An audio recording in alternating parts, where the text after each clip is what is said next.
onze website al eens gekeken naar alle spannende en bijzondere verhalen die erop staan. Een van mijn favoriete verhalen is het verhaal van de roof van de Mosasaurus. Ook omdat in de boekencollectie die ik voor het Limburgs Museum beheer echt geweldige boeken zitten die dit verhaal prachtig illustreren. De roof van de Mosasaurus.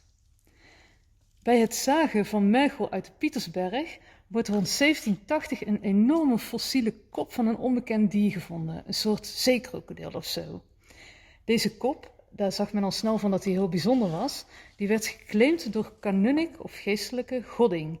Die was namelijk eigenaar van de grond boven de Pietersberg. Eind 18e eeuw werd Maastricht ingenomen door de Fransen. En die kanunnik Godding die rook onraad, dus die verstopte de schedel, want hij was bang dat de Fransen mee wilden nemen. En inderdaad, die Fransen waren heel geïnteresseerd, want dit was echt een bijzonder exemplaar. De Franse legercommandant die loofde, naar ze zeggen, 600 flessen wijn uit voor de soldaten die hem de schedel konden bezorgen. En dat heeft geholpen, want de schedel werd naar hem toegebracht door 12 soldaten.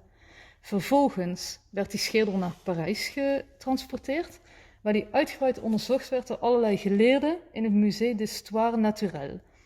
En ze kwamen erachter op basis van die studie dat het wel moest gaan om de schedel van een uitgestorven diersoort.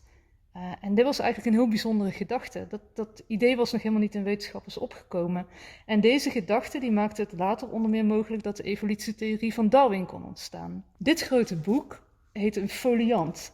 Dat is eigenlijk alle boeken die een hoogte hebben van 35 centimeter of meer.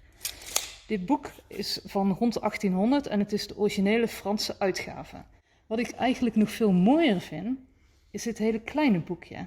Dat is de Nederlandse vertaling uit 1802 en die is afkomstig uit de bibliotheek van Boudewijn Buch. Die kennen we misschien allemaal nog wel. En het allerbijzonderste aan dit boekje is dat er echt waanzinnige gekleurde platen in zitten.